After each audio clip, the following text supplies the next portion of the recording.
ఓం శ్రీ గురుభ్యో నమ. ఓం శ్రీ సాయినాథాయ నమ. సాయి భక్తులకు నమస్కారం. బాబావారి ఆశీర్వాదంతో అందరూ ఆరోగ్యంగా, సంతోషంగా, సుఖంగా ఉన్నారని అనుకుంటున్నాను. ఆయన యొక్క ఆశీర్వాదంతో నేను చాలా ఆనందంగా ఉన్నాను, సంతోషంగా ఉన్నాను.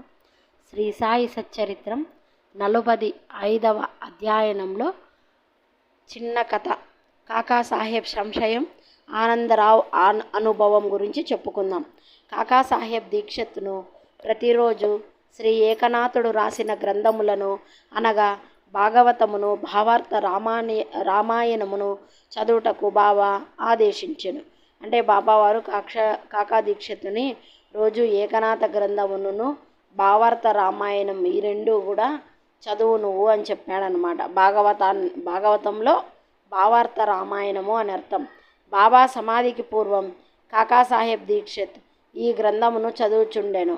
బాబా వచ్చేసి సమాధి జరిగేక ముందు కాకాసాహెబ్ దీక్షిత్ బాబావారు చెప్పారని ఆ గ్రంథాన్ని చదివేవాడనమాట. బాబా మహాసమాధి చెందిన తరువాత కూడా అట్లే చేయుచుండేవాడు. ఒకనాడు ఉదయం బొంబాయి చౌపాటీలోనున్న కాకా మహాజని ఇంటిలో కాకాసాహెబ్ దీక్షిత్ ఏకనాథ భాగవతం చదువుచుండెను.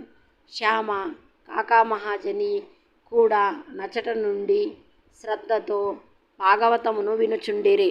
దీక్షిత్ ఏకాదశ స్కందములోని ద్వితీయాధ్యాయనమును చదువుచుండెను. అందు వృషభ కుటుంబంలోని నవనాథులు లేదా సిద్ధులగు కవి, హరి, అంతరిక్ష, ప్రబద్ధ, పిప్పలాయన, అవిర్హోత్ర, ద్రుమిల, చమన్ మరియు కరాబాజులు భాగవత ధర్మము సూత్రములను జనక మహారాజుకు చెప్పుచుండిరి.